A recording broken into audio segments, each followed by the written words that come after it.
đâyប្រិមត្តទាំងអស់គ្នាមួយរយៈនឹងយើងអត់បានថតវីដេអូទេគឺដោយសារតែយើងជាប់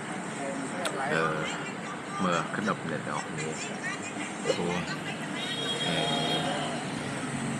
អាក្តឹបចេញមកហើយអញ្ចឹងយើងបានបិទខាងកាហ្វេពីរថ្ងៃអ្នកទាំងអស់គ្នាមួយគាត់មកទិញបិទពីរថ្ងៃមកមានចំនួនធំគាត់ដឹងថាយើងសម្រាលអញ្ចឹងហើយវីដេអូគឺយើងបងវែកពេករវល់ជាងទៅយើងអត់បានថតអត់បានអីហើយចង់ជែកថាយើងឈឺពោះសម្រាប់កូនយប់យើងចូលទៅពេទ្យធំអញ្ចឹងយើងចូលពេទ្យធំតាំងពីម៉ោង1ជាងនៅក្នុងគ្នាយើងពីតំណប់ជាងឈឺពោះអញ្ចឹងក៏យើងទៅពេទ្យធំហើយពីងាយស្រួលគឺយើងទៅគេនៅខាងវត្តលៀបចិត្តពេទ្យឯកពេទ្យធំនឹងបដ ாய் ឈឺពោះប្រុចយើងចូលក្នុងពេទ្យហើយអញ្ចឹងណា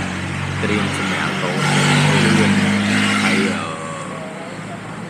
យើងបដឯកសារយកចឹងទៅយើងចូលកន្លែងសាលសម្រាប់អញ្ចឹងគេនៅមើលថែយើងគេនៅសួរនាំគេនៅមើលថាពេលណាត្រូវសម្រាប់អញ្ចឹងណាអ្នកទាំងគ្នាខ្ញុំអត់បានថតដោយសារទៅនៅក្នុងទីពេទ្យគេអត់ឲ្យយើងថតទេអញ្ចឹងយើងពិបាកក្នុងការថតឲ្យអ្នកទាំងគ្នាមើលពីដំណើរការនៃការសម្រាលរបស់គេឯកសារបច្ចេកទេសអញ្ចឹងណាយើងអត់បានឲ្យអ្នកទាំងគ្នាមើលកើតប៉ុន្តែខ្ញុំអាចប្រាប់ត្រួសសម្រាប់អ្នកដែលមានបទពិសោធន៍ថ្មីថ្មោងដូចខ្ញុំអញ្ចឹងកូនដបូងយើងហត់ឯកសារអញ្ចឹងសម្រាប់អ្នកមានបានបសសគឺយើងអត់អស់ថ្លៃស្វាយទាំងអស់នេះគេគាត់បើកឆ្នាំមកអញ្ចឹងគឺមានភាពងាយស្រួលអញ្ចឹងជាមួយខ្ញុំតនេខ្ញុំទៅថតឲ្យអ្នកនរគ្នាមើលដោយតាំងពីថ្ងៃយើងថត